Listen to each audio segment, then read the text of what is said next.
informasikan untuk ini ya, preparasi praktikum sebenarnya.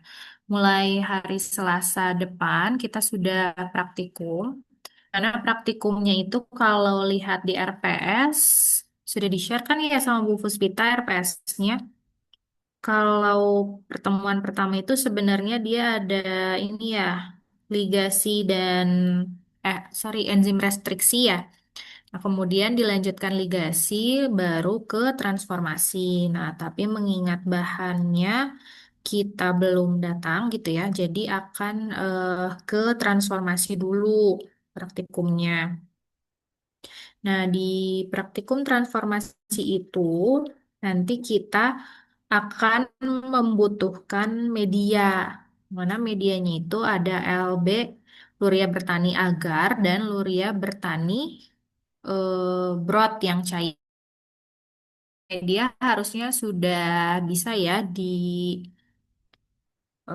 apa di mikro. Nah, tapi kalau tambahannya mungkin di sini di media itu ditambahkan kanamisin, antibiotik kanamisin, di mana untuk lebih eh, menyeleksi gitu ya mikroba yang tumbuh di medianya. Oh ya, saya kayaknya sambil ini ya off cam soalnya sinyalnya agak jelek Baik, Ibu. gitu ya. Oke, nah untuk perhitungannya nanti ini silahkan dicatat ya. Jadi ketika nanti membuat nggak lagi nggak lagi dijelaskan gitu, nggak lagi sama saya dijelaskan. Ini ya preparasi praktikum untuk teknologi DNA rekombinan di mana mata kuliah praktikum untuk ligasi dan transformasi yang kedua ya. Sebenarnya pertemuan kedua ya. Nah, jadi apa aja yang disiapkan dari alat bahannya itu kita butuh karena media ya. Jadi nanti sterilisasi silahkan cawan Petri, Erlenmeyer dan Falcon Tube. Jadi cup Falconnya yang plastik itu ikut disterilisasi. Nah, setiap satu kelas ini dibagi menjadi 6 kelompok. Jadi silahkan nanti 44 dibagi 6. Berarti ada yang berapa? Ada yang 7, ada yang 8 ya. Yang 7 ada yang 8. Nanti harus minimal ada ya cawan Petrinya 6, Erlenmeyernya 6, dan Falcon Cube 6. Nah, cuman tadi untuk kelas yang B, saya minta siapkan saja 10 karena untuk jaga-jaga. Jadi nanti silakan disiapkan 10 dan ini dilakukan sterilisasi. Sebenarnya kalau mau cepat ya, sterilisasinya bisa dibarengin ya yang cair, maksudnya media dengan alat kaca, tapi karena waktunya kita sempit, maksudnya langsung media itu harus langsung segera dituang gitu ya ke cawan Petri. Nah, cawan Petri kalau di autoclave dia agak berembun, jadi nanti sterilisasinya pisah ya. Kalau yang alat gelas disterilisasi aja di oven dengan suhu berapa? 180 ya selama 1 jam. Nah, kalau yang media nanti ke autoclave. Nah, media yang dibuat ada LB agar dengan kanamisin konsentrasi 100 mikrogram per mili. Kemudian ada media LB broad dengan kanamisin konsentrasi 100 mikrogram per mili. Sama ya konsentrasi kanamisinnya. Nah, kemudian kita juga harus membuat IPTG, di mana IPTG ini nanti pada prakteknya ditambahkan sebagai induser atau untuk menginduksi proses ekspresi dari DNA rekombinannya. Nah, kanamisin nanti karena kanamisin ini terbatas, jadi ini sudah saya siapkan. Jadi kanamisin itu awalnya 250 miligram, saya larutkan dalam 5 mili, di mana konsentrasinya itu adalah 50 miligram per mili. Tinggal dibagi 5 ya. Maksudnya adalah hitungan per 5 per mili. Jadi dia konsentrasinya adalah 50 miligram per mili. Nah, jadi kita punya stok kanamisin dengan konsentrasi 50 miligram per mili. Nah, setelah itu baru kita akan menimbang LB agar. Nah, kalau LB agar ini kan dia sudah tertera ya di wadahnya itu bahwa LB agar ini 40 gram dalam 1000 mili dilarutkannya. Nah, sekarang dihitung karena kita ada 6 kelompok. Kemudian satu cawan Petri itu kurang lebih nggak usah ini ya, nggak usah tebal-tebal. Jadi kayaknya kurang lebih di 20 mili. Nah, berarti kan ini kebutuhannya adalah 120 mili. Ini boleh kita bulatin aja ya di 100 gas supaya takutnya gitu ada agar yang gagal gitu ya kan kita nggak tahu gitu ya. Jadi kita buat aja 150 mili. Makanya kenapa tadi pas sterilisasi juga silahkan dilebihkan gitu ya. Kalau bisa ada 10. Nah, jadi ditimbang nih LB agarnya berapa gram supaya bisa dilarutkan menjadi 150 mili.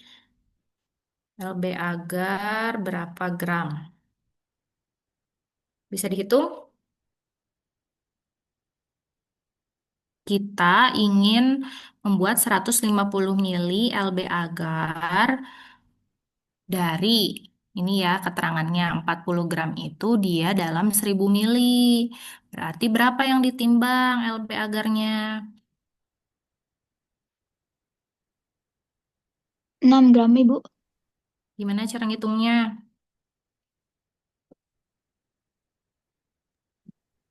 Kalau aku mah Mm-mm. dibagi-bagi, Ibu. Bagi-bagi gimana? Kan kalau 1000 tuh buat 40 gram. Jadi Mm. 100 mil itu berarti dapatnya 4 gram. Kalau Hmm, 50 berarti dapatnya 2 gram. Berarti 100 tambah 50 berarti butuhnya 6 gram. oke. Itu ini ya logika ya maksudnya ya memang seperti itu ya kalau misalnya logikanya semuanya oke berjalan gitu ya. Tapi kalau rumus ininya ada nggak? Rumus biar kalau mau berapa mili pun kita bisa gitu ya dengan cepat menghitungnya. Rumusnya gimana? Betul ya, jawabannya 6 gram. Kan katanya dihitungnya ya dibagi gitu ya per 100 mili berapa, per 50 mili berapa gram jadi dijumlahkan. Nah, kalau rumus langsungnya gimana? Misal nanti kita butuhnya 375. Kan agak susah ya kalau ngebagi 300 oke, tapi kalau ngebagi 75 milinya berapa nih gitu. Agak susah kan? Nah, gimana rumus cepatnya? Volume yang diinginkan dikali dengan beratnya itu Bu, baru dibagi sama 1000 mili. Volume yang diinginkan berarti 150 gitu dikali Dikali sama yang 40 gram itu. dikali 40 gini Terus dibagi 1000 bagi 1000 mili berarti ya satuannya. Kayak gini hasilnya berapa? sama 6 gram. 6 gram. Yang lain bisa nggak ngitungnya?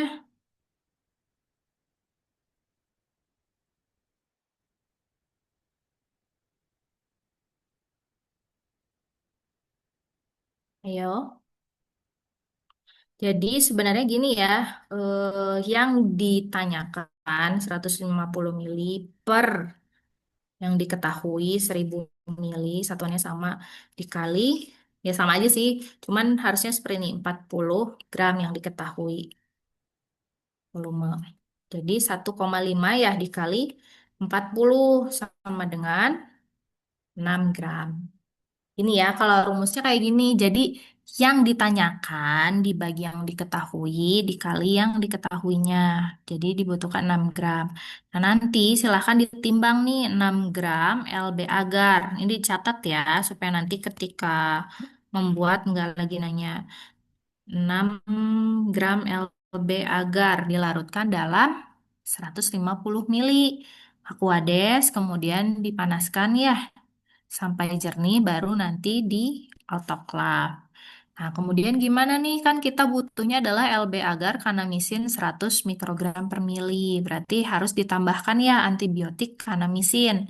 Gimana tadi kanamisin kita yang sudah saya larutkan ya adalah konsentrasinya 50 miligram per mili. Nah, jadi nanti ketika setelah selesai autoclave, itu didiamkan dulu sampai hangat-hangat kuku, baru ditambahkan kanamisinnya. Jadi kanamisinnya tidak ikut sterilisasi ya. Jadi ketika siap dituang, baru ditambahkan kanamisin. Nah, sekarang dihitung nih, karena stok yang dipunya adalah 50 miligram per mili, kemudian yang kita inginkan adalah 100 mikrogram per mili, maka berapa mili yang harus dimasukkan gitu ya, berapa volumenya yang harus dimasukkan ke dalam LB agar 150 mili ini. Pakai rumus apa?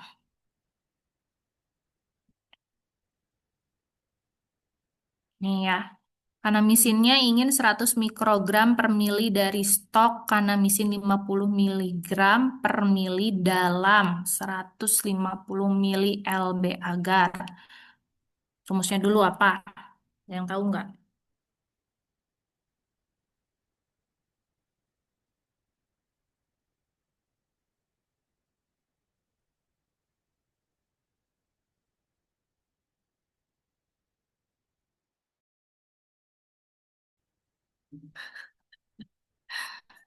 Rumus apa ini? Dasar banget. Ini tuh rumus dasar yang kepake ya di mana-mana, di mata kuliah apapun pasti. Ya ini mah rumus dasar.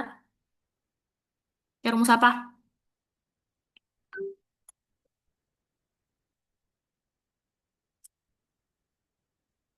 Ya ada yang tahu nggak?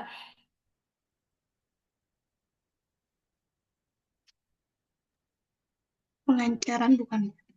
Rumus pengenceran. Kayak gimana rumus pengenceran itu?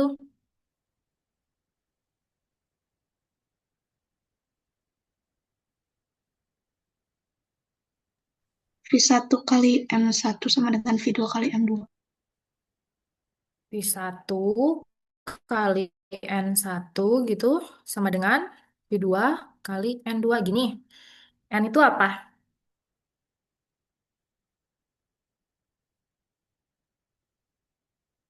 N itu apa? V itu apa?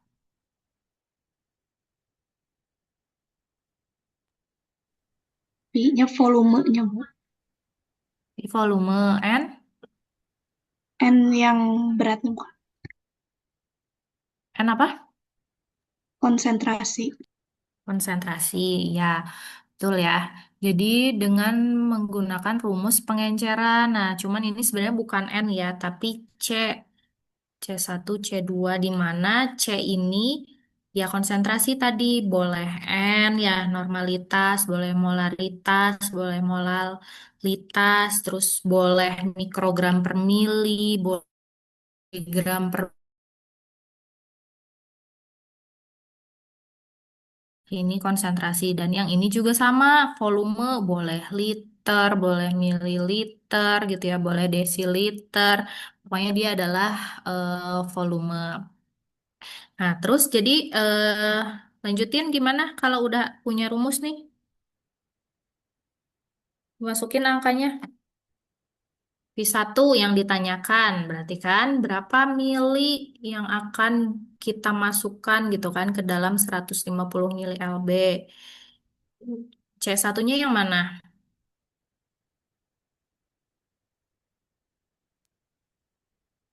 100. 100. Betul, yang 100.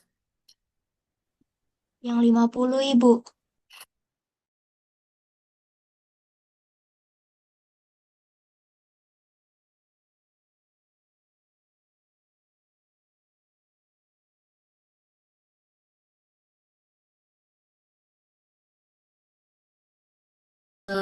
Stoknya 50 miligram karena ini kan yang dicari sebenarnya volumenya berapa dari stok 50 miligram. Jadi berapa volume yang dibutuhkan dari konsentrasi 50 miligram per mili, di mana kita mau 150 mili dengan konsentrasi 100 mikrogram per mili. Ya, ini dikali ya.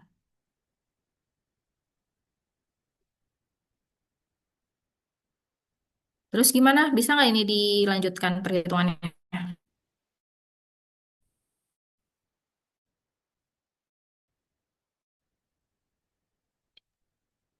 Bisa, Bu.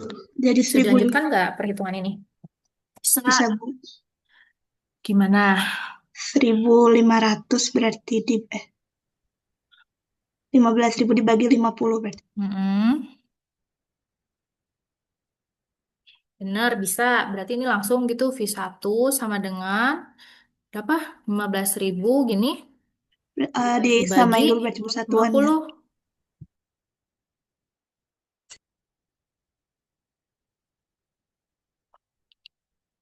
Satuan yang mana? Yang 100 jadi 0,1.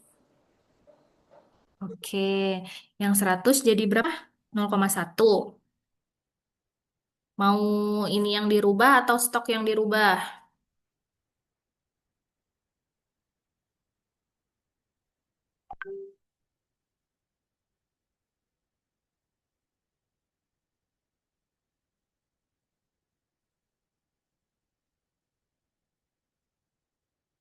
Gini, berarti berapa V1-nya? 0,3. 0,3 apa? eh miligram per mililiter. Volume ya, mililiter. Oke, benar ya kayak gini. Jadi harus disamakan dulu nih satuannya. Kalau satuannya udah sama, ini sebenarnya bisa dicoret ya. Jadi biar nggak liar. Ini 50 miligram per milinya dihapus. Yang ini juga sama dihapus, miligram per milinya dihapus. Jadi kan sisa mili ya. Jadi satuannya adalah V1 sama dengan 0,3 mili atau berapa mikron? Sama dengan berapa mikron? 300. 300 mikroliter. Nah, jadi nanti ketika sudah hangat-hangat kuku ya ceritanya tadi si LB agar sudah sterilisasi, kemudian ditunggu sampai hangat-hangat kuku, dikeluarkan dulu LB agar ini sebanyak 100 sorry 300 mikroliter dikeluarkan dulu, kemudian ditambahkan dengan 300 mikroliter karena misin yang stok 50 miligram per mili. Gitu ya. Jadi volumenya itu dalam, bukan ditambahkan. Makanya kenapa yang ini harus dikurangin dulu 300, baru digantikan 300 mikronnya oleh kanamisin. Jelas ya. Jadi perhitungan ini dasar ya, dipakai di mana-mana. Oke, selanjutnya nih LB Brot. Kalau LB Brot nanti sama ya setiap kelompok butuh satu Erlenmeyer, di mana satu Erlenmeyernya itu berisi 50 mili LB Brot. Berarti kan kebutuhan kita 56 ya, 300 mili, tapi kita akan lebihkan ya 350 mili. Jadi membuat 350 mili. Berapa LB Brot yang ditimbang? Pakai rumus yang tadi berat ini. Kita akan membuat 350 mili. Gimana?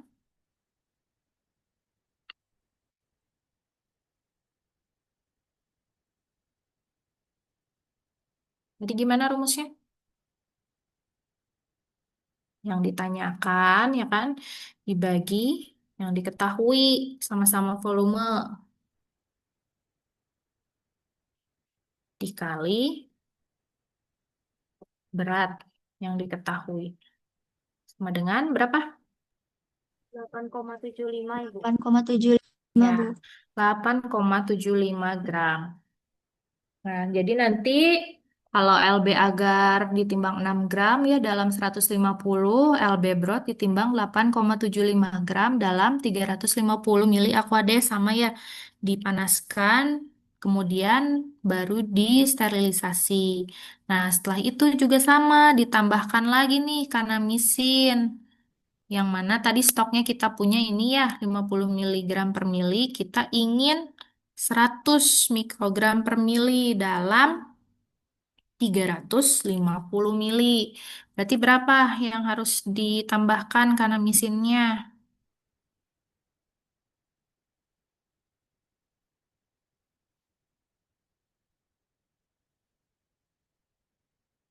Berapa yang harus ditambahkan karena mesinnya? Sama kayak tadi rumusnya.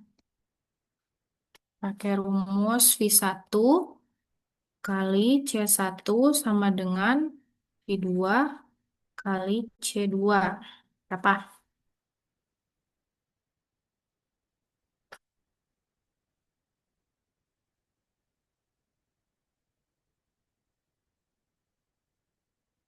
V1 dikali Kali 50 kali 50 miligram per mili liter sama dengan sama 350 350 dikali dikali 100 mikrogram per mili. 100 mikrogram per mili. Samakan ya tadi jadi berapa? 0,1 ya? 1,1. 0,1 miligram per mili. Berarti V1 berapa? 0,7. 0,7. 7. Ya.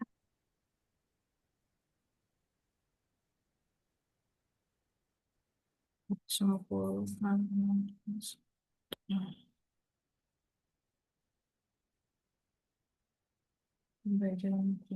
Ya, 0,7 ya. 0,700 mikron. Ini ya. Oh, sorry. Salah ya. Jadi nggak gini, kalau yang LB Broad nanti dibagi dulu ke Erlenmeyer 50 mili 50 mili. Jadi penambahan kanamisinnya di dalam Erlenmeyer. Karena kalau LB Broad ini kita buatnya ketika praktek selanjutnya ada overekspresi. Kalau yang LB Agar itu kan langsung di hari Selasa ya. Nah, kalau LB Broad karena cair gitu ya, karena mesinnya bisa ditambahkan ketika kita akan mulai praktek aja. Berarti nanti bukan dalam 350, sorry saya salah. Makanya tadi asa beda.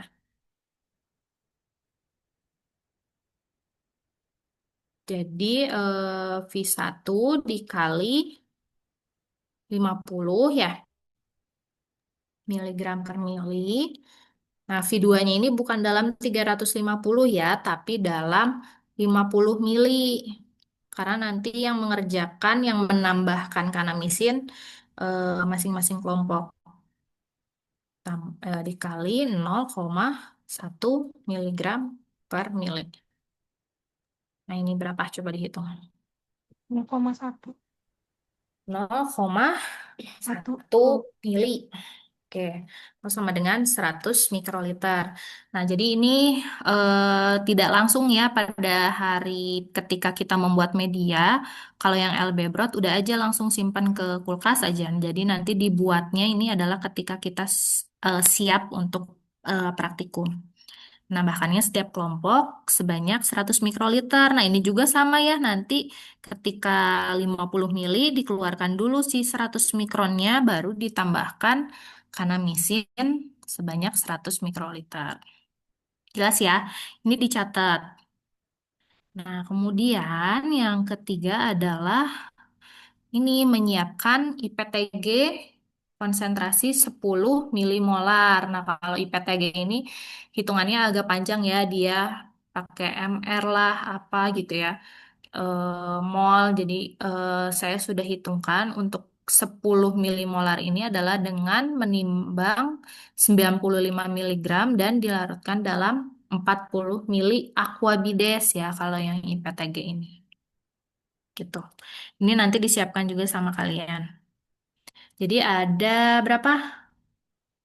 4 ya. Ada 3. Yang pertama sterilisasi. Silakan yang ini sterilisasi kering aja berarti ya. Hmm, jadi bagi-bagi gitu tugasnya. Ada yang mensterilisasi alat gelas. Kemudian kalau Falcon ini ya basah, nggak di oven. Jadi nanti yang Falcon ini bareng dengan media aja. Nah, yang ini nanti ada yang menimbang, melarutkan, ya dipanaskan, dan kemudian di autoclave ya kalau media. Baru setelah tadi hangat-hangat kuku yang LB agar langsung ditambahkan kanamisin dengan catatan tadi ya, dikeluarkan dulu 300 mikron, ditambah 300 mikroliter kanamisin. Nah, kalau yang LB Broad ini boleh setelah selesai sterilisasi langsung disimpan aja di kulkas. IPTG juga sama ya, setelah dilarutkan langsung simpan aja ke kulkas. Gitu. Jelas sampai sini?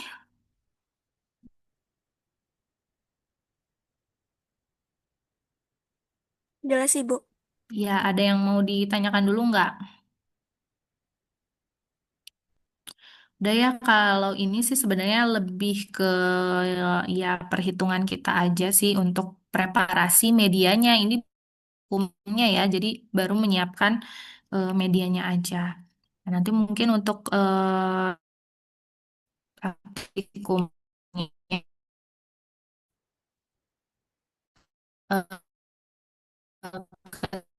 ketika hari H ya kita ada responsi dulu.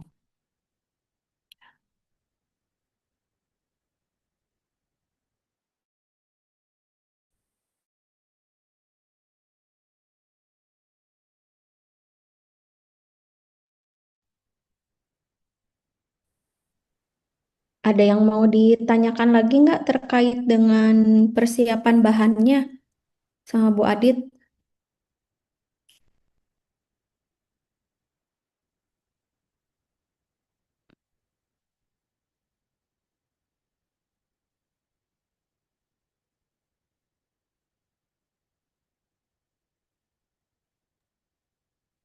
Cukup, Ibu.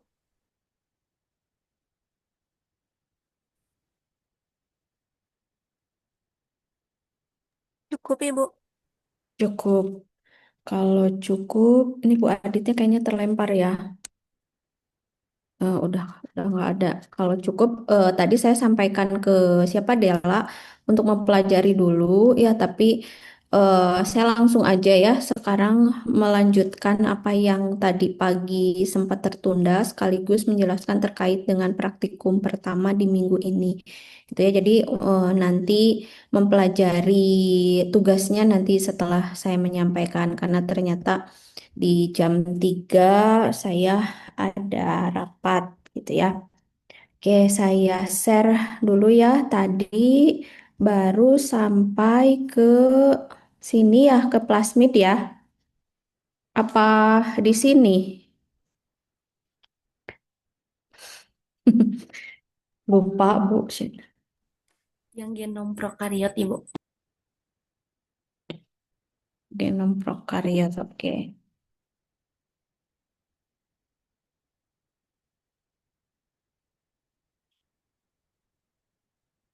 Oke, kita lanjutkan ya. Jadi, eh, kan teknologi DNA rekombinan tidak terlepas dari vektor, di mana vektor yang kita fokuskan di sini adalah plasmid. Plasmid itu DNA ekstra kromosomal dari prokariot, terutama sel bakteri gitu ya. Kenapa kita menggunakan plasmid dalam teknologi DNA rekombinan?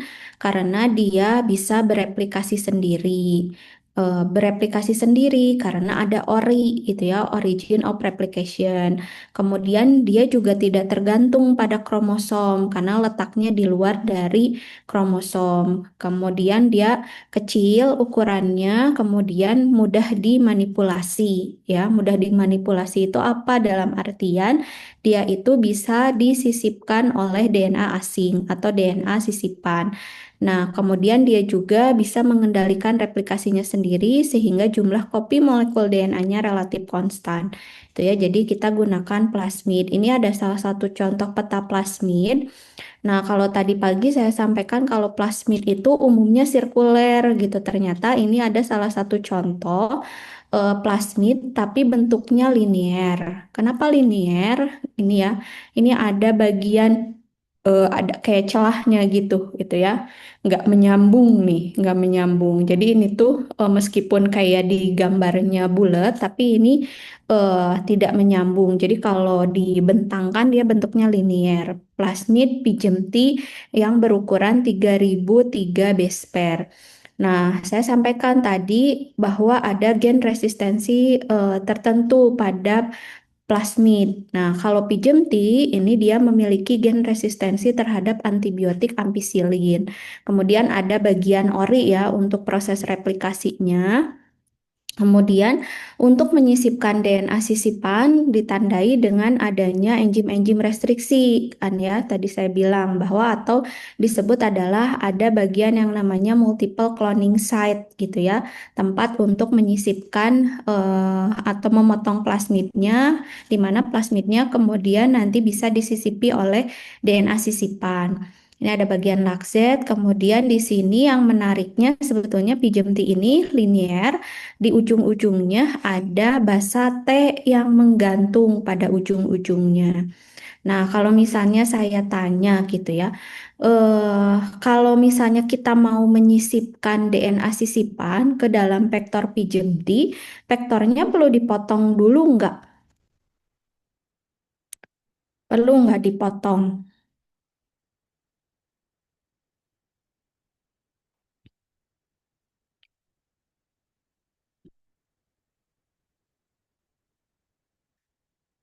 Kan tadi yang ini ya, kalau yang ini dia bentuknya sirkuler nih. Kalau sesuatu kemudian mau menyisipkan ke bagian yang sirkuler kan nggak bisa ya. Kalau misalnya dia bentuknya bulat, makanya harus dipotong pakai enzim restriksi. Gitu akhirnya DNA sisipannya ini bisa menyisip nih di sini di antara si plasmidnya. Ini untuk yang sirkuler, jadi harus dipotong gitu ya plasmidnya. Nah, kalau untuk yang linear PJMT ini mana tadi? Untuk yang PJMT ini perlu nggak dipotong dulu eh apa menggunakan enzim-enzim restriksi yang di sini atau di sini perlu dipotong nggak gitu si plasmidnya untuk bisa nanti DNA sisipan menyisip pada plasmid tersebut. Nggak perlu, Ibu. Nggak perlu. Kayak ada pendapat yang lain? Betul, nggak perlu ya, karena ini kita bisa langsung menyisipkan DNA sisipannya di daerah sini. Tapi kriterianya DNA sisipannya itu harus di ujung-ujung dari DNA sisipan, jadi ujung 5 aksen dan ujung 3 aksen dari DNA-nya itu harus ada basa A, adenin gitu ya. Kenapa harus ada basa adenin? Karena ini kan dia T itu timin ya. Timin selalu berpasangan dengan adenin. Jadi bisa aja tidak dipotong tapi DNA sisipannya harus ada basa adenin pada ujung 5 aksen dan 3 aksennya sehingga nanti bisa langsung berkomplementer di sini. Kemudian nanti diligasi gitu ya, digabungkan. Jadilah plasmid rekombinan. Tapi kalaupun mau dipotong, boleh-boleh aja. Mau dipotong pakai enzim pilihan enzim restriksi ini, mau dipotong nih plasmidnya pakai APA1 misalnya gitu ya. Nanti DNA sisipannya disisipkan di daerah sini, boleh aja. Tapi kan kalau ada cara yang mudah, kenapa harus ribet-ribet gitu ya? Motong dulu padahal udah bisa langsung eh, DNA sisipannya disisipkan, hanya PR-nya ini nanti bagaimana kita menyiapkan DNA sisipan yang ujungnya itu ada basa A gitu ya, nanti terjawab di belakang. Nah, ini ada contoh lagi peta plasmid yang lain. P Bluescript 2KS dengan ukuran 2,96 kilobase pair.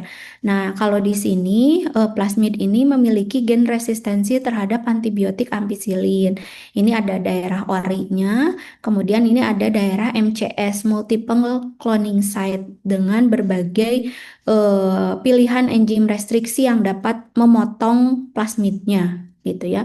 Ini ada T7 promotor gitu ya, kaitannya dengan proses transkripsi. Jadi kita sebenarnya ini kan ada banyak sekali nih pilihan enzim restriksi. Kita harus juga bisa memilih enzim restriksi yang mana yang akan digunakan untuk memotong plasmidnya gitu. Nah, kemudian ini ada PET 302 NTHIS, ukurannya 5,7 kilobase per. Ini sama, ada gen resistensi terhadap antibiotik ampicillin, ada ORI-nya juga, kemudian ini ada daerah MCS. Dilihat di sini ada berbagai jenis enzim restriksi gitu ya. Nah, kalau misalnya dilihat di sini, ini ada T7 promotor, ada RBS, kemudian ada T7 terminator juga. Nah, ini terminator, promotor gitu ya. RBS itu adalah komponen-komponen untuk ekspresi, untuk transkripsi dan translasi. Jadi vektor ini termasuk dalam vektor ekspresi ya tadi gitu kan, ada berbagai jenis vektor. Vektor cloning, vektor ekspresi, vektor suicide, shuttle vektor ya tadi pagi. Nah, kalau untuk bisa mendapatkan akhirnya DNA sisipannya bisa mengalami perubahan menjadi RNA, menjadi protein, itu perlu vektor ekspresi di mana bisa dilihat dari mapping dari plasmidnya, apakah ada T7 promotor, terminator, ada RBS, ada pokoknya ada komponen-komponen transkripsi dan translasi gitu ya. Nah, ini nih ada contoh lagi PET 28A, ukuran plasmid ini 5.369 base pair. Nah, dia memiliki gen resistensi terhadap antibiotik kanamisin. Ini CAN-R, kanamisin resisten. Kemudian ini ada daerah ORI, kemudian ini ada T7 terminator, T7 promotornya di sini, kemudian ini ada MCS, multiple cloning site gitu ya, dengan berbagai macam pilihan enzim restriksi. Nah, PR kita tuh harus bisa memilih kan enzim restriksi mana sih yang bisa digunakan untuk memotong plasmidnya, gitu ya. Nanti dibahas. Nah, kalau misalnya di daerah MCS ini kemudian kita besarkan, kemudian kita buat linear karena si plasmid ini adalah plasmidnya sirkuler gitu ya. Kita lihat dari daerah T7 promotor sampai dengan T7 terminator. Nah, di sini ada T7 promotor, ada T7 terminator, kemudian ada RBS. Jadi dia adalah vektor ekspresi ya. Nah, pertanyaannya sekarang kita bisa, ini kan daerah ini merupakan sama juga daerah MCS gitu ya, multiple cloning site di mana DNA sisipan bisa disisipkan. Nah, pertanyaannya sekarang kita bisa menyisipkan DNA sisipannya itu dengan memotong plasmidnya pakai enzim restriksi apa gitu ya. Apakah boleh sembarang XBA1, NCO1, NDE1, NHE gitu ya. Nah, nggak bisa. Jadi harus kita menyisipkan DNA sisipannya setelah RBS. Jadi pilihan enzim-enzim restriksinya dari sini NCO, NDE, NHE sampai ke BPU 1102I. Itu adalah syarat pertama ya untuk menyisipkan DNA sisipan karena nanti tugasnya itu. Jadi DNA sisipan bisa disisipkan pada daerah MCS dengan memotong plasmidnya terlebih dahulu menggunakan enzim restriksi. Memotong enzim restriksinya pada daerah apa kita gunakannya? Pada daerah setelah RBS gitu ya. Tapi setelah RBS juga Bu, ini masih banyak gitu ya pilihan enzim restriksinya. Nah, nanti ada kriterianya lagi, yang penting dipegang dulu bahwa kita harus menyisipkannya setelah RBS ya. Jadi kita menggunakan enzim-enzim restriksi setelah RBS.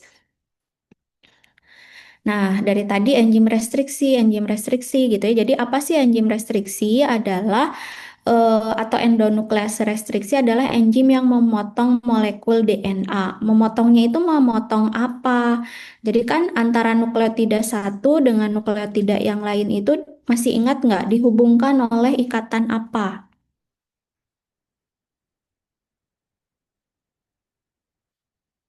Dihubungkan oleh ikatan fosfodiester gitu ya. Jadi sebenarnya si enzim restriksi itu memotong ikatan fosfodiester dari nukleotida yang ada di plasmid gitu ya. Nah, setiap enzim restriksi itu sebenarnya dia adalah urutan DNA juga gitu ya, yang memiliki sekuen atau urutan pengenalan yang unik pada untai DNA gitu ya, yang disebutnya dengan situs enzim restriksi.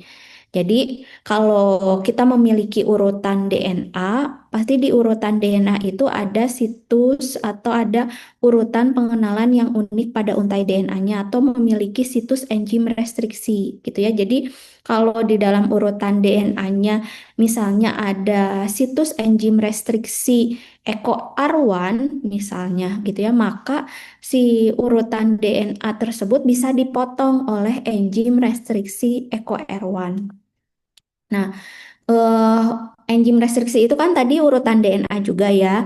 Nah, ukurannya bisa 4 sampai 8 pasang basa. Nah, kemudian dia kan si enzim restriksi itu kayak gunting gitu ya, memotong kan, diibaratkan gunting. Gunting itu kan ada macam-macam ya, ada yang hasil potongannya, ada yang lurus aja, kemudian kalau misalnya kayak untuk buat kado ada yang zigzag gitu ya. Nah, ini juga sama, ada menghasilkan dua potongan yang berbeda. Ada yang disebutnya ujung lengket atau sticky end dan atau ujung yang menonjol atau protruding end atau ujung yang tumpul atau blunt end atau saya biasanya suka lebih enaknya pakai sticky end atau blunt end. Kalau sticky end ujungnya tuh yang menonjol atau ada blunt end yang ujungnya tumpul gitu ya. Itu tergantung dari enzim restriksinya. Jadi fungsinya tadi memotong ikatan fosfodiester, dia itu eh, apa urutannya 4 sampai 8, hasil potongannya bisa sticky end ataupun blunt end. Kemudian memiliki setiap enzim itu memiliki urutan pengenalan yang unik pada urutan DNA-nya atau situs enzim restriksi.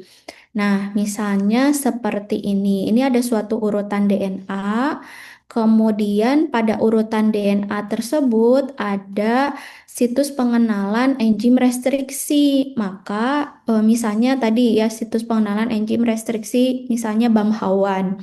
Nah, sehingga urutan DNA ini dipotong dengan menggunakan enzim BAM-HAWAN. Hasil potongannya itu ujungnya runcing ya disebutnya di sini. Ujung pemotongannya menonjol gitu ya, ada sebagian yang menonjolnya, maka ini disebutnya adalah sticky end kalau hasil potongannya seperti ini gitu ya, hasil potongannya sticky end.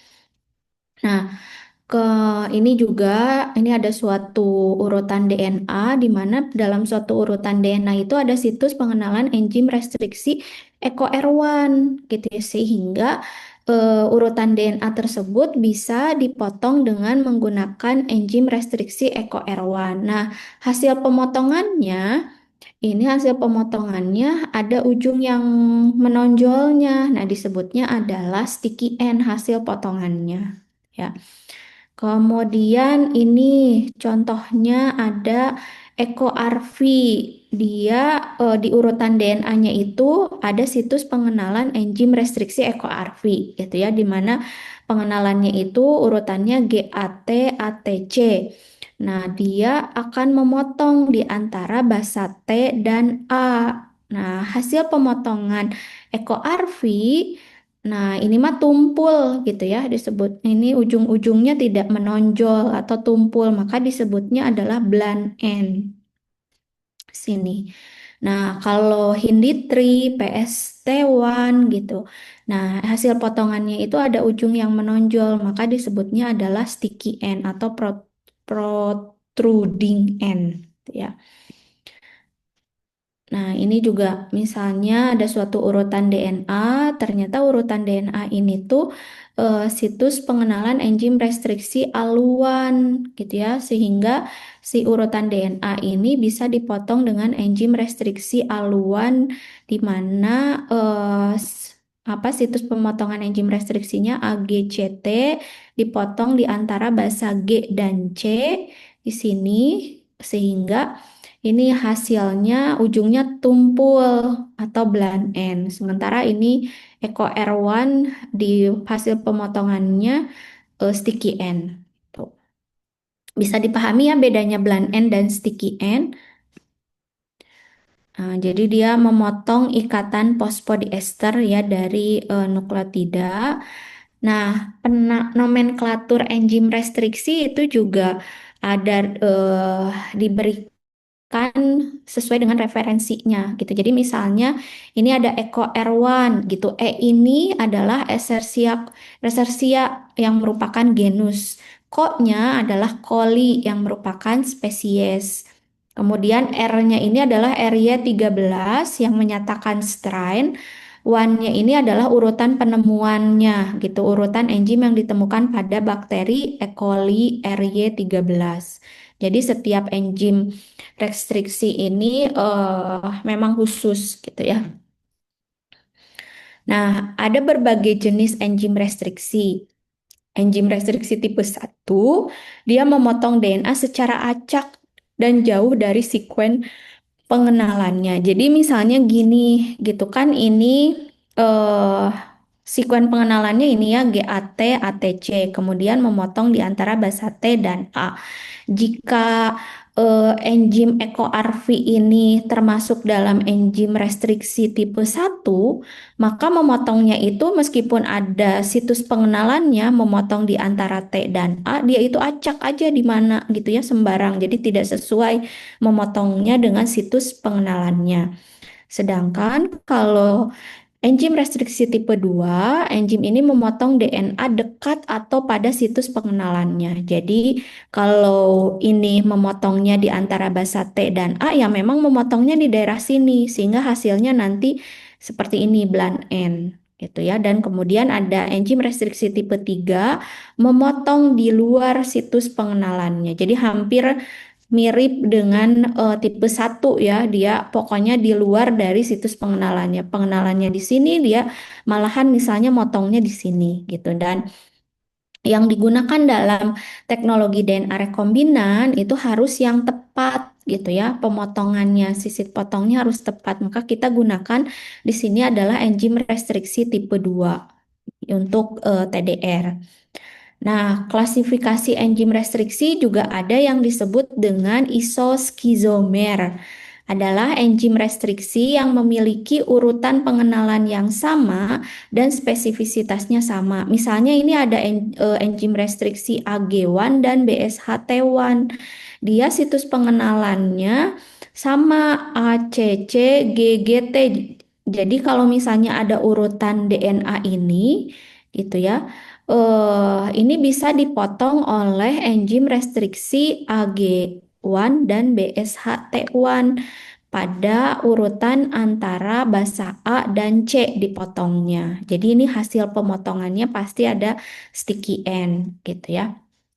Tapi meskipun dua enzim ini memotong pada urutan pengenalan yang sama gitu ya, pasti dia berbeda dalam kondisi reaksinya. Kan memotong itu kita lakukan secara in vitro ya di dalam microtube. Jadi enzim restriksinya dimasukkan ke dalam microtube, plasmidnya dimasukkan ke dalam microtube, kemudian ada proses inkubasi berapa lama, suhunya berapa lama, waktunya berapa lama. Nah, meskipun ini urutannya sama gitu ya, situs pengenalannya sama, tapi pasti berbeda dalam kondisi reaksinya gitu ya, atau sensitivitas metilasi dan aktivitasnya pasti berbeda. Itu yang disebut dengan isoskizomer.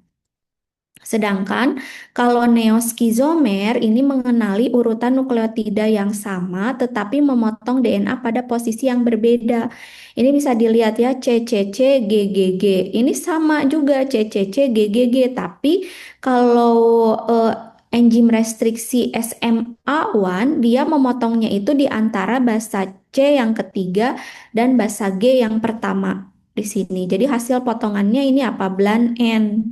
Tapi kalau misalnya XMA1 dia itu akan memotong di antara basa C yang pertama dengan basa C yang kedua sehingga hasil potongannya ini adalah sticky N gitu. Jadi bedanya itu ya, meskipun ini urutannya sama, tapi situs pemotongannya berbeda. Kalau itu disebutnya adalah neoskizomer, ya. Semoga bisa dipahami bedanya. Nah, ini enzim restriksi. Mana di antara enzim restriksi ini yang menghasilkan hasil potongannya blan N? Yang mana?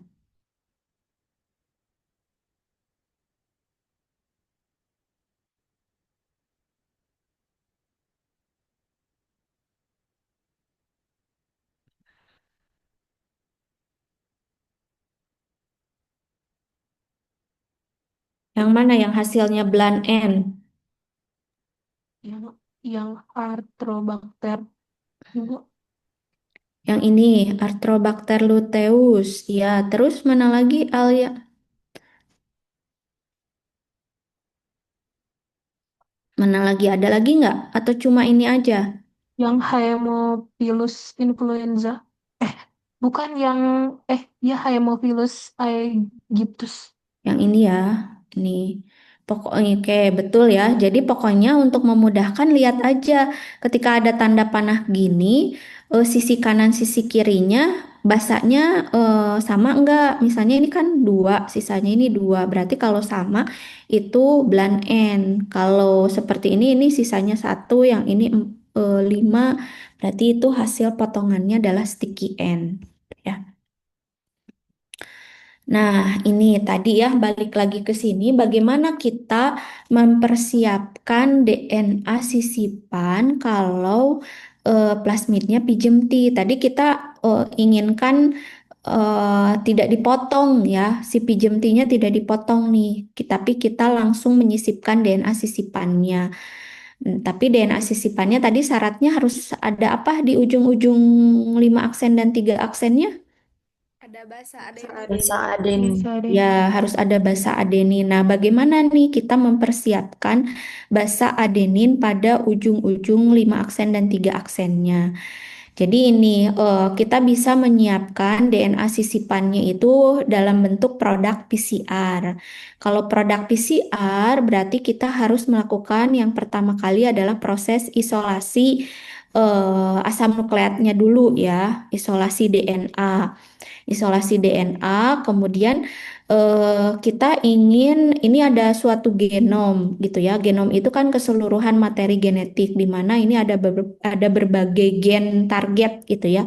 Ada PYRF, ada DNAL dan lain sebagainya. Tapi kita hanya ingin mendapatkan gen target atau DNA sisipannya itu adalah TRPA. Jadi caranya gimana gitu ya? Kita sudah isolasi nih, udah isolasi genomnya atau isolasi asam nukleatnya. Untuk mendapatkan TRPA-nya, hanya TRPA-nya, berarti kita bisa lakukan teknik PCR gitu ya. Jadi hanya memperbanyak TRPA-nya. Teknik PCR kan bisa memperbanyak gen tertentu saja dengan menggunakan pastinya primer yang spesifik untuk TRPA gitu ya. Jadi di sini di dalam proses PCR-nya kita gunakan primer yang spesifik untuk TRPA sehingga nanti akan didapatkan produk PCR TRPA aja. Ini ya. Ini baru produk PCR TRPA aja. Nah, masih PR-nya di mana basa A-nya gitu. Nah, ketika kita melakukan proses PCR, di situ kan ada reagen-reagen PCR ya. Ada primer, ada DNTPS, ada MgCl2, ada buffer, ada Taq polimerase gitu. Nah, kalau misalnya dalam proses PCR itu kita gunakan polimerasenya jenis Taq tak polimerase, dia itu nanti akan menambahkan ekstra basa, basa ekstra berupa basa adenin di ujung produk PCR-nya, di ujung 5 aksen dan 3 aksennya. Itu. Jadi ketika mempersiapkan DNA sisipannya untuk PJMT, kita gunakan produk PCR. Dalam proses PCR-nya kita gunakan enzim tak polimerase. Karena polimerase itu kan ada macam-macam ya. Di mana tuh? Di metamol atau di mana sudah dipelajari jenis-jenis polimerasenya. Kita gunakan jenisnya yang tak polimerase. Nah, kalau misalnya kita gunakan itu, maka di ujung 5 aksen dan 3 aksen produk PCR itu akan ada ekstra basa A. Nah, dengan adanya ekstra basa A ini, kita bisa langsung sisipkan tek di sini gitu ya, digabungkan. Nih, digabungkan akan berpasangan dengan T. Adenin selalu berpasangan dengan timin. Nah, proses penggabungan DNA sisipan dalam hal ini adalah produk PCR dengan vektor plasmid PJMT itu dinamakan adalah proses ligasi. Itu. Tapi di sini kan masih ada celah ya, masih ada celah. Nah, celah ini harus dia itu ikatan fosfodiesternya masih belum terbentuk. Nah, untuk bisa membentuk ikatan fosfodiester, maka ditambahkanlah enzim ligase, gitu ya.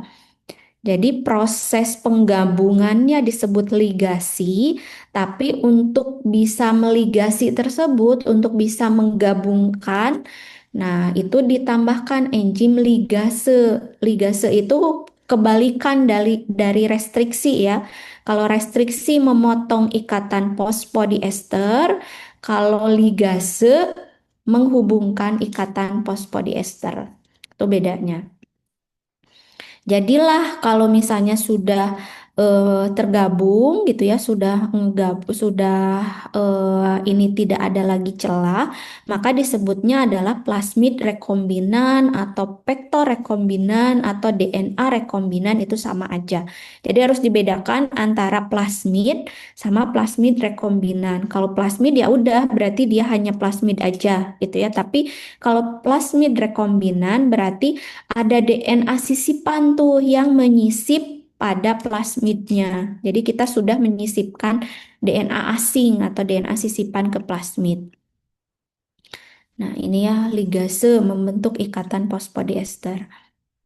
Nah, bedanya lagi kalau ini vektornya dalam bentuk yang sirkuler, kan harus dipotong dulu ya, tadi juga dipotong oleh enzim restriksi, kemudian ada DNA sisipannya atau gen targetnya, kemudian dipotong juga oleh enzim restriksi, baru digabungkan. Nah, ini hasil gabungannya disebut adalah DNA rekombinan atau plasmid rekombinan atau vektor rekombinan. Nah, yang perlu diperhatikan di sini ketika memotong vektor, gitu kan ini memotong vektor ya pakai enzim restriksi. Kita bisa menggunakan hanya satu jenis enzim restriksi saja boleh, atau bisa pakai dua enzim restriksi juga boleh, gitu ya. Yang harus diperhatikan berarti dia nanti hasil potongannya bland N apa sticky N gitu. Itu.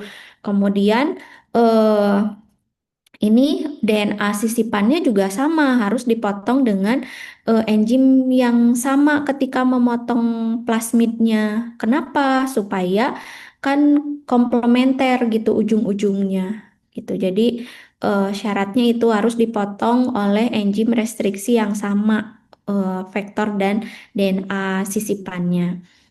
Oke.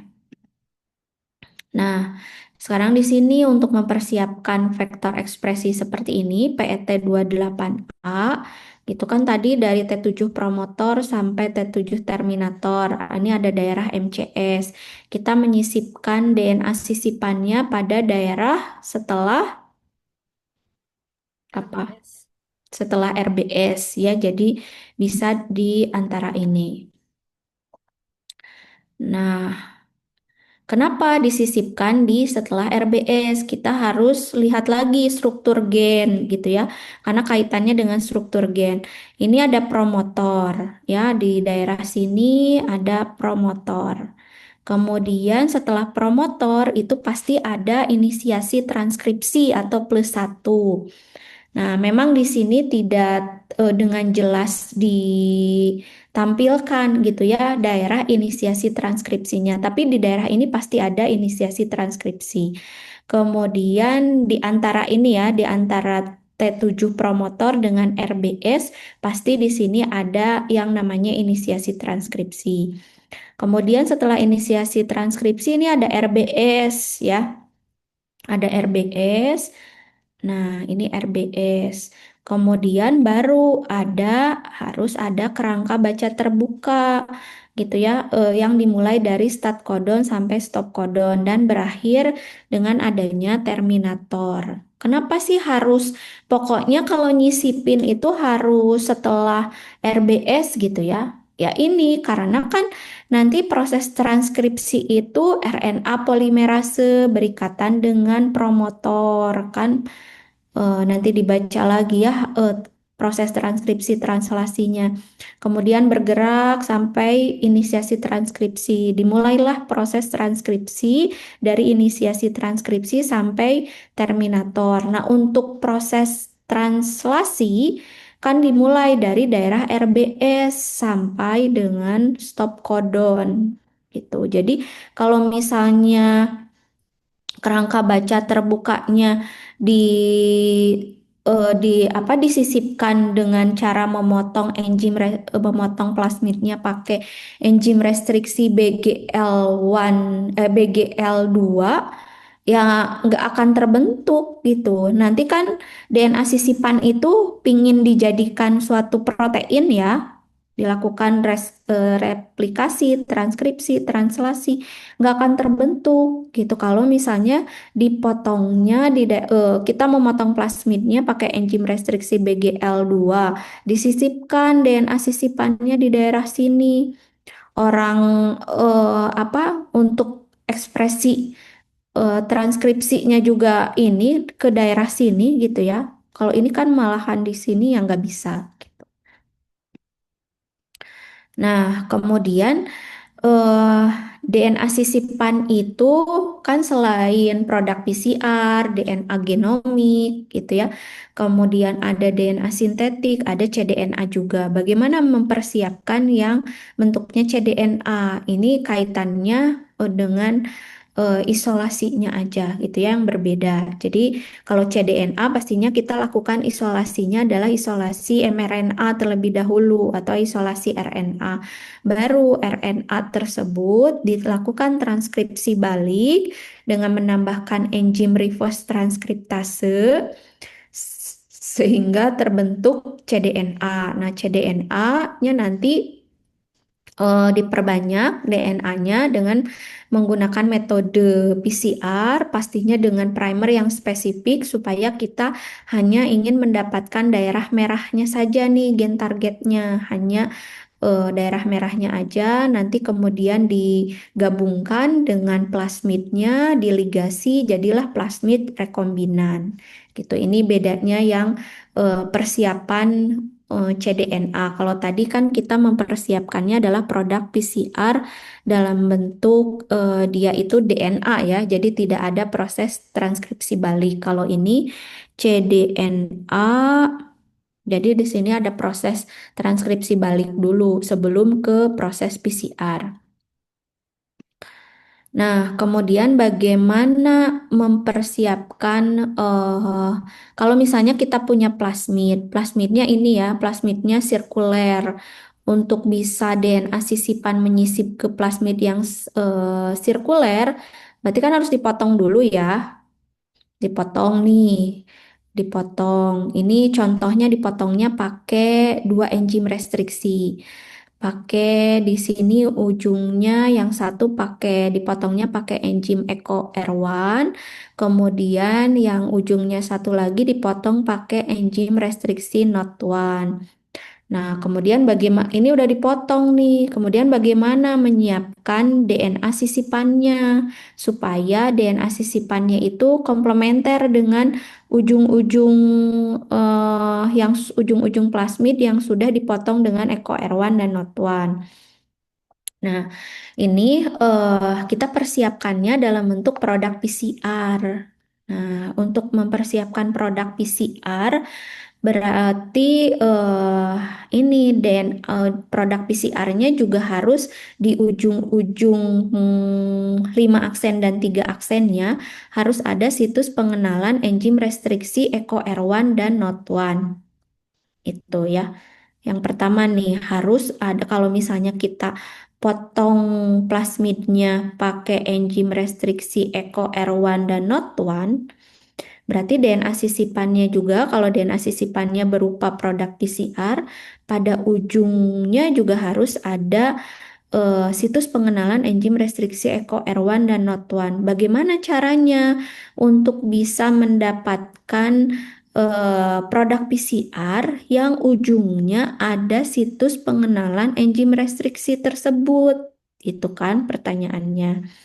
Caranya dengan menambahkan situs pengenalan enzim restriksi Eco R1 pada ujung 5 aksen dari primer di sini. Jadi pada ujung 5 aksen primer kita tambahkan urutan enzim restriksi Eco R1 gitu ya. Ditambahkan sehingga nanti hasil akhir dari produk PCR-nya seperti ini gitu ya. Ada situs pengenalan enzim restriksi Eco R1. Kemudian dipotong dulu, jangan langsung sisipkan, dipotong dulu pakai enzim Eco R1 dan Not1. Kan ini baru situs pengenalannya gitu ya, baru situs pengenalannya. Dipotong dulu sehingga akhirnya ujung-ujungnya kan jadi seperti ini nih. Kalau ujungnya sudah seperti ini, maka kemudian digabungkan ke sini, diligasi, digabungkan ke plasmid ini. Jadi cocok atau komplementer gitu ya, sehingga ini yang disebut dengan plasmid rekombinan. Nah, nanti dalam prakteknya kan di prakteknya secara in silico ya, kalian diminta untuk memang membuat plasmid rekombinan. Diminta untuk membuat plasmid rekombinan. Jadi untuk plasmidnya sudah ditentukan PET28A. Untuk DNA sisipannya kalian kan kemarin sudah praktek bioinformatika pertemuan pertama juga ya, sudah punya urutan DNA-nya masing-masing. Sudah dibagi kan ya? Nah, pakailah DNA sisipannya sama gitu ya. Pakai DNA sisipannya sama seperti yang tugas di bioinformatika. Bagaimana menyiapkan, memotong plasmidnya pakai enzim restriksi apa, dan kemudian ini bagaimana mempersiapkan DNA sisipannya. Kemudian nanti proses ligasi secara in silico. Nah, yang perlu diperhatikan di sini adalah ketika menyiapkan DNA sisipan, ini kan kita akan menambahkan situs pengenalan enzim restriksi Eco R1 dan Not1. Nah, sebelumnya harus dicek dulu gitu ya, apakah di urutan DNA sisipan ini ada situs pengenalan enzim restriksi Eco R1 atau Not1 enggak gitu ya. Karena kalau misalnya ada di daerah yang kuning ini ada situs pengenalan enzim restriksi Eco R1 atau Not1, berarti apa yang terjadi ketika dipotong dengan Eco R1 dan Not1? Berarti bukan hanya pada daerah yang hijau aja yang terpotongnya, berarti daerah yang kuning juga akan terpotong. Dipahami nggak? Akan terpotong juga kan di daerah yang kuningnya. Nah, ini nggak boleh terjadi gitu. Kalau misalnya terpotong, ya nanti kita kan mau menyisipkan nih, mau ke sini gitu kan. Kalau ini terpotong, nggak bisa jadinya sebagai DNA sisipan, nanti nggak bisa digabungkan gitu. Nah, bagaimana caranya untuk mengecek di dalam urutan DNA sisipan kita itu ada situs pengenalan enzim restriksi apa saja? Nah, itu pakai yang NEB Cutter atau situs pengenalan enzim restriksi. Tadi sudah disematkan ya linknya di WA Group, sudah ada. Jadi dicek dulu nih. Jangan sampai kita menggunakan enzim restriksi untuk memotong plasmid, tapi nanti DNA sisipan kita juga kepotong di daerah yang kuningnya ini. Padahal kan yang kita inginkan hanya di daerah yang hijau saja yang terpotongnya gitu.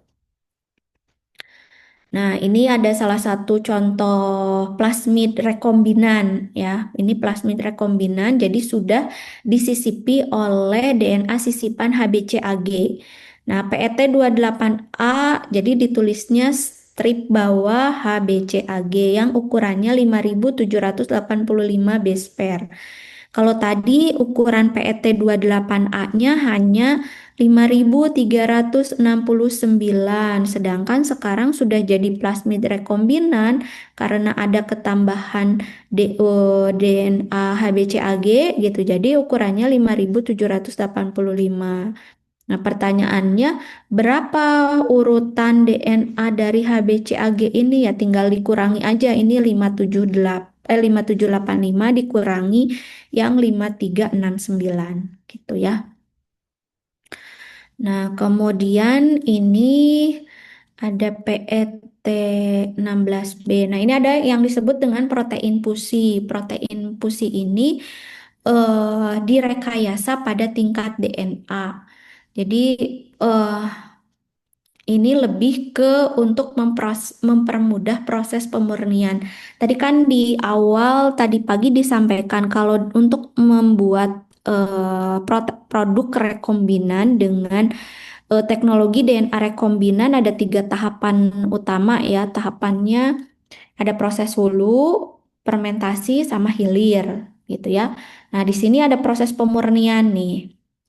Nah, kalau misalnya kita buatnya itu dalam bentuk protein pusi, jadi protein gabungan gitu ya, protein yang digabung dengan sesuatu itu ya. Nah, itu akan lebih mempermudah dalam proses hilirnya atau downstreamnya, terutama di bagian pemurniannya gitu ya, akan lebih mudah. Jadi diibaratkan one step purification gitu ya untuk kalau misalnya eh, apa protein yang akan kita ekspresikan itu digabungkan dengan sesuatu atau disebutnya protein pusi. Tapi kalau secara teknis di lapangannya mah biasanya sih meskipun digabung proteinnya pusi gitu ya, nggak satu langkah juga, tetap ada beberapa langkah, tapi memang lebih banyak digunakan apa protein pusi ya tergantung nanti kepentingannya gitu ya. Maksudnya ini dipusi dengan apa gitu ya? Dipusi bukan dipusi apa ya? Dipusi bedain ya. Di-nya tuh dipisah, digabung. Jadi di sini mana ini?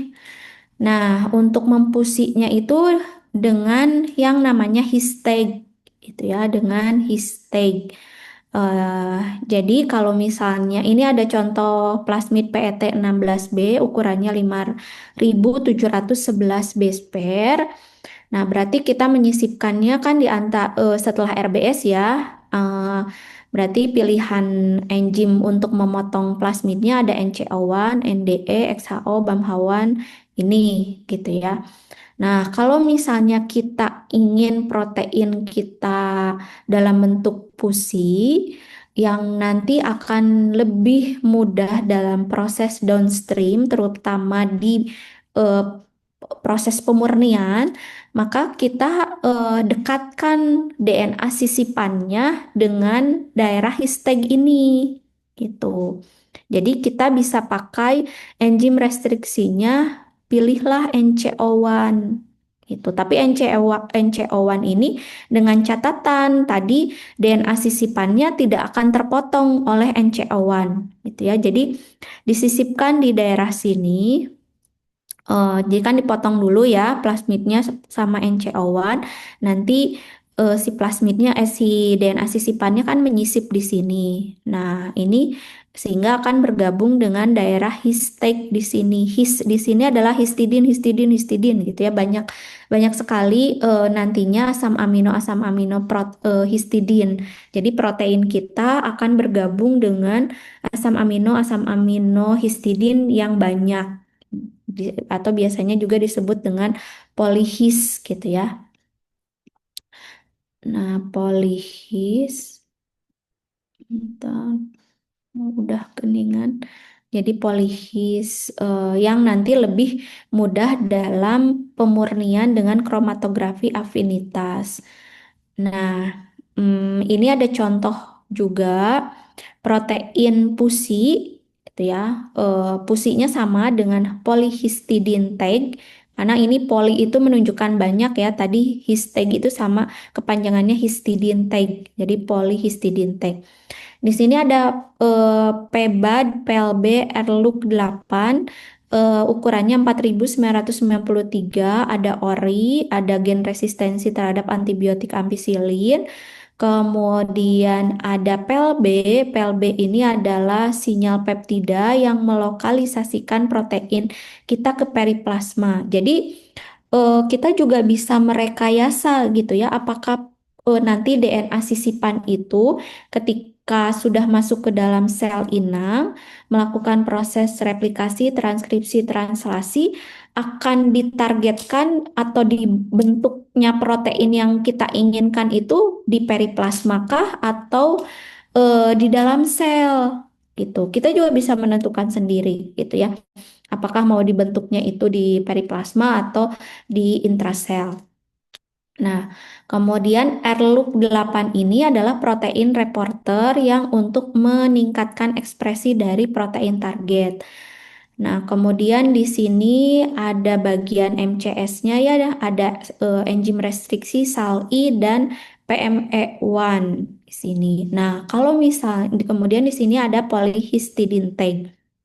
Nah, kalau misalnya pertanyaannya sekarang kalau saya memotong plasmidnya dengan menggunakan enzim restriksi PME1 gitu ya, di daerah sini dipotong nih enzim restriksi dipotong plasmidnya pakai enzim restriksi PME1, kemudian disisipkan DNA sisipannya di daerah sini. Berarti gambaran nanti proteinnya itu akan yang ini, yang nomor 1, apa yang nomor 2? Kan ini N terminal, C terminal. Akan yang nomor 1 atau nomor 2 kalau saya memotong plasmidnya pakai PME1.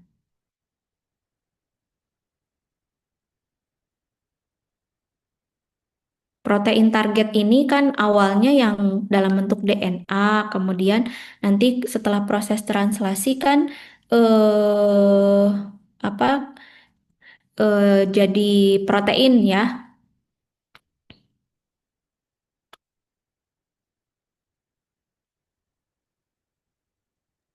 Yang awal bukan, Bu.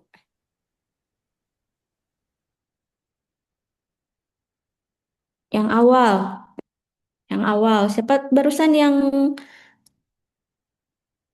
Sidra, Ibu. Hidra yang awal? Ya betul ya, yang awal karena ini PLB ini tadi sinyal peptida di sini. Kemudian Erluk ini adalah luciferase. Terus selanjutnya kan ini polyhistidine tag dulu, histag di sini baru ini adalah nanti terbentuk protein targetnya. Jadi yang ini, yang nomor 1 ya.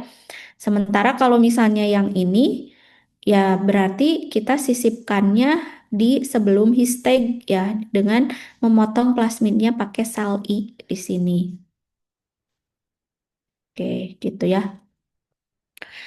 Oke, nah ini pustakanya mungkin. Nah, tugasnya adalah membuat konstruksi plasmid rekombinan dengan menggunakan vektor ekspresi PET28A. Sudah disampaikan link untuk PET28A-nya. Kemudian DNA sisipannya sama dengan DNA sisipan tugas bioinformatika. Nanti diambil DNA sisipannya dari web NCBI, tapi harus diperhatikan yang diambil itu hanya kerangka baca terbukanya saja ya, tidak keseluruhan gen targetnya. Kerangka baca terbuka itu dimulai dari start codon sampai stop codon. Atau kalau di NCBI biasanya disebutnya itu adalah CDS atau coding sequence. Kemudian nanti kan perlu dipersiapkan PET28A-nya dengan cara dipotong pakai enzim restriksi. Pemilihan enzim restriksi dilihat nanti dia menghasilkan ujung tumpul atau ujung runcing. Kemudian apakah ketika kita memilih enzim restriksi untuk memotong plasmid, apakah DNA sisipannya juga kepotong enggak gitu. Jangan seperti itu, jangan kepotong DNA sisipannya gitu ya. Nah, kemudian untuk mempersiapkan DNA sisipannya, dicek dulu dalam DNA sisipannya itu ada situs pengenalan enzim restriksi apa saja. Jangan menggunakan eh, enzim restriksi di mana DNA sisipan itu ada situs pemotongannya gitu, karena nanti bisa terpotong gitu ya. Jadi harus di eh, koordinasikan gitu ya antara kita memotong PET28A si plasmidnya dengan DNA sisipannya. Kemudian, nah itu disimulasikan dengan menggunakan aplikasi Snapgene. Nah, untuk terkait dengan DNA sisipannya itu harus ada pendahuluan dulu gitu ya. DNA sisipan ini tuh apa sih gitu ya. Kenapa diambil DNA sisipan ini? Kemudian proses pengerjaannya nanti dibuat dalam bentuk video. Nanti ada contoh video dari Teh Patu ya di kakak kelasnya yang sekarang tingkat 4 untuk proses pengerjaannya. Oke, itu mungkin ya. Nah, paling saya contohkan aja karena belum. Jadi, untuk bisa mengetahui dalam DNA sisipan itu ada situs pengenalan enzim restriksi apa aja. Jadi masuk nanti ke aplikasinya. Bentar.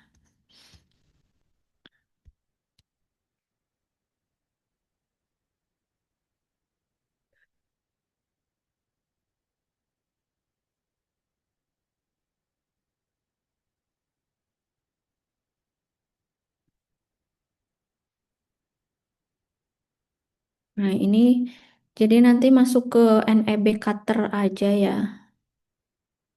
Atau awalnya gini. NEB Cutter, pilih ini. Kemudian masukkan urutan DNA yang punya kita, DNA sisipannya. Mana DNA sisipannya? Nah, misalnya ini. Tinggal masukkan aja. Terus disubmit.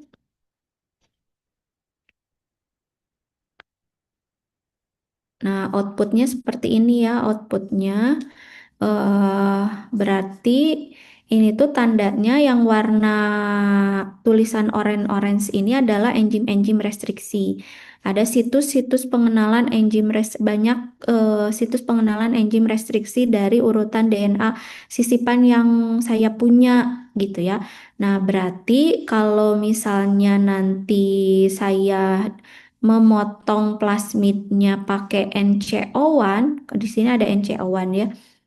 Nah, itu nggak boleh gitu, karena nanti ketika mempersiapkan DNA sisipannya pakai produk PCR, eh, kemudian kan dipotong pakai enzim restriksi NCO1. Nah, urutan DNA sisipan saya akan terpotong juga di bagian sini, gitu, di bagian tengahnya. Jadi kan nanti nggak bisa diligasi gitu. Jadi nggak boleh memilih enzim-enzim restriksi, pokoknya yang ada output dari NEB cutter ini. Itu intinya itu. Bisa dipahami ya? Oke, itu mungkin ada yang ingin ditanyakan dulu?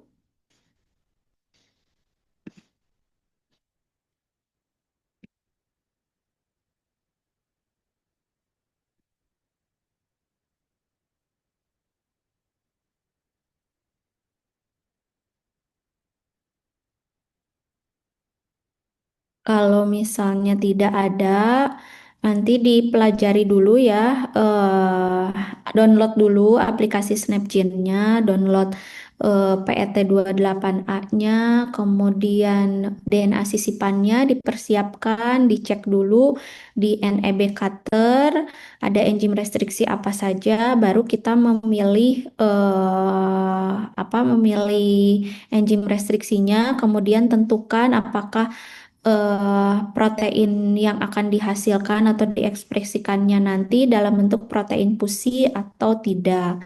Itu nanti baru jalankan simulasinya. Tuh. Nah, pengerjaannya boleh mulai dari sekarang, dipelajari sekarang, dimulai dari sekarang pengerjaannya sampai pengumpulannya di minggu depan hari Senin, minggu depan tanggal 19 Januari pukul 23.59. Ya, nanti tadi seperti yang saya sampaikan, pengumpulan telat gitu ya, itu akan berpengaruh ke pengurangan nilai. Ini hanya 43 yang join, harusnya ada 40 berapa? Kelas A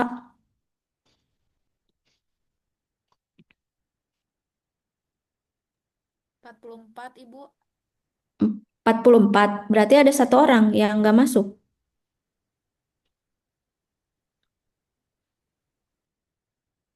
Coba siapa PJ-nya?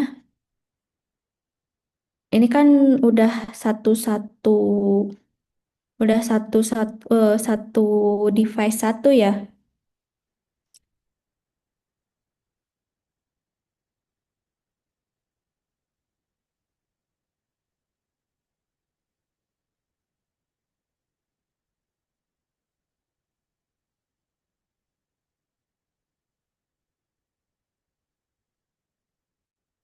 Coba siapa yang nggak hadir?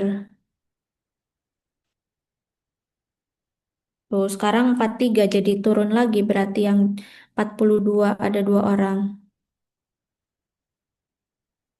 Coba dicek dulu, saya mau input ke aplikasi Sevimanya ya. Dicek dulu Ibu sebentar. Ya,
Yang nggak ada Hilman sama Marsha Ibu.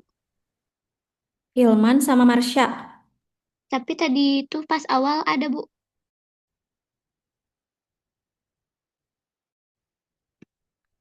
Terus mana sekarang ada konfirmasi nggak? Coba dicek teman. Ya Ibu sebentar.